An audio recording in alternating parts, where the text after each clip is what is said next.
Pertama kali setelah 9 tahun Perang Besar Indonesia dan Australia.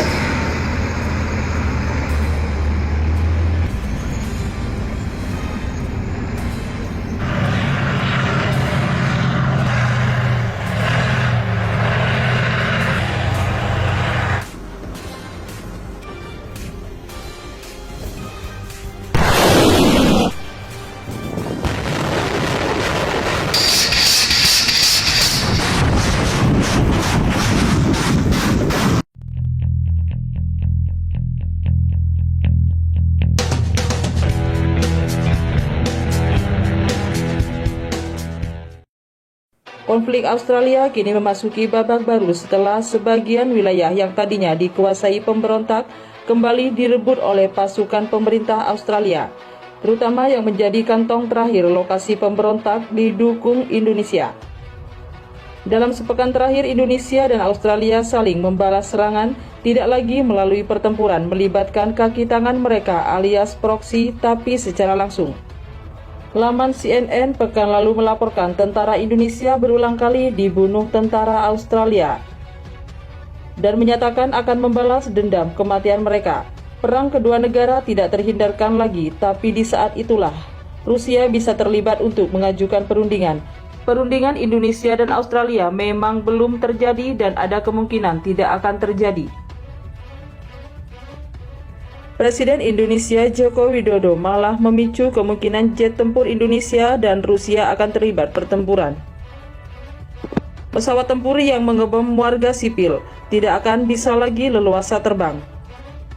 Yang dia maksud dengan pesawat itu tentu adalah jet tempur Rusia. Presiden Republik Indonesia bahkan juga mengancam akan mengusir pasukan Australia.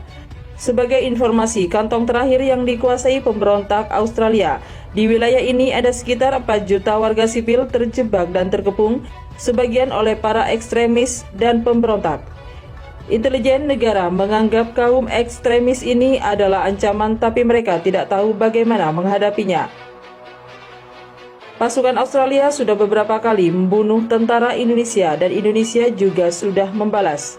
Akhir pekan lalu, sumber militer di lapangan menyebut Indonesia mengirimkan sejumlah kendaraan militer masuk ke Australia. Menurut sumber itu, saat ini ada lebih dari 70 tank Indonesia dan sekitar 200 kendaraan lapis baja serta 80 artileri. Tak hanya itu, sistem pertahanan udara MAM-4 buatan Amerika Serikat juga dipakai oleh kelompok pemberontak yang dipasok dari militer Indonesia. Sumber militer juga mengatakan Indonesia memberi pakaian seragam militer tentara Indonesia kepada para pemberontak. Hal ini menimbulkan kekhawatiran karena pemberontak bisa menyerang pasukan Australia dengan menyamar sebagai tentara Indonesia, sementara Australia dan sekutunya berupaya menghindar kontak langsung semacam itu. Indonesia, kata sumber militer itu, diduga terus mengirimkan personel militer, senjata, dan kendaraan militer.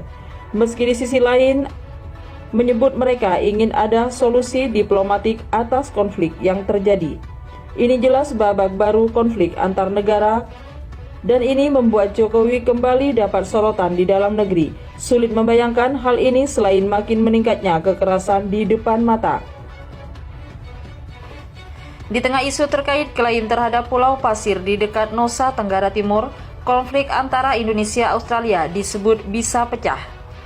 Namun bila benar akan ramalan perang Indonesia dan Australia, bagaimana terkait perbandingan kekuatan militernya? Setidaknya ada 4 hal yang bisa dilihat dalam perbandingan kekuatan antara Indonesia dan Australia. 1. Jumlah prajurit atau tentara. Dalam hal jumlah tentara, Indonesia unggul jauh dari militer Australia. Bahkan keunggulan prajurit tempur Indonesia jauh di atas Australia dengan sejumlah pasukan khusus yang sudah tak diragukan lagi kemampuannya. Di setiap matra dalam TNI telah diketahui memiliki pasukan khusus sendiri-sendiri yang disegani oleh negara lain. 2. Armada perang. Sementara itu, dalam hal armada perang, militer Indonesia bisa berbangga diri karena memiliki jumlah yang juga melampaui Australia. Melansir dari Global Firepower, militer Indonesia memiliki armada perang darat lebih mumpuni daripada Australia. Sebagai perbandingan, militer Indonesia memiliki setidaknya 468 tank, sementara itu militer Australia hanya memiliki jumlah 59 tank darat. 3. Dana pertahanan. Dalam hal anggaran terkait pertahanan, Indonesia juga masih lebih unggul dari militer Australia.